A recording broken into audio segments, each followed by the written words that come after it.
আজকে আমরা শুনবো আলা হযরত রহমতুল্লাহ তাআলা আলাইহি জীবনে প্রথম ফতোয়া কত বছর বয়সে দিয়েছেন। আমার আকা আলা হযরত রহমতুল্লাহ তাআলা আলাইহি এর বয়স যখন মাত্র 13 বছর 10 মাস 4 দিন, তখন তিনি তার পিতা বিখ্যাত তর্কশাস্ত্রবিদ মৌলানা নাকি আলী খান রহমতুল্লাহ তাআলা আলাইহির নিকট দুনিয়ার যাবতীয় প্রচলিত জ্ঞানের শিক্ষা সম্পন্ন করেন এবং তার কাছ থেকে শিক্ষার সমাপনী সনদ গ্রহণ করেন।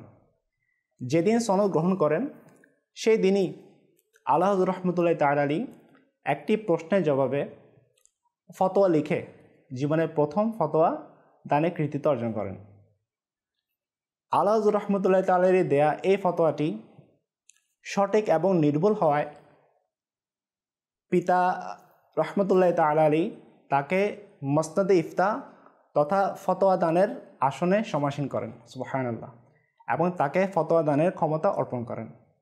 অতঃপর তিনি তার শেষ জীবন পর্যন্ত ফতোয়া দিতে থাকেন। সাধারণভাবে যদি দেখা যায় তাহলে 13 বছর 10 মাস 4 দিন এটা সাধারণভাবে আমাদের জন্য অনেক কম বয়স।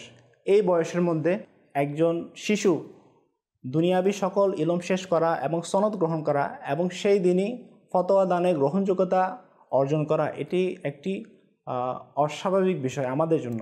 তো আল্লাহ তাআলা আযজা ওয়া জাল আলা হযরতকে কেমন ইলম দান করেছেন, আল্লাহ তাআলা আলা হযরতের সদকায় আমাদেরকে ইলমে দ্বীনের নূর দ্বারা মালামাল করুক, আমিন। আল্লাহ তাআলার রহমত তার উপর বর্ষিত হোক এবং তার সদকায় আমাদের বেহিসাব মাগফিরাত হোক।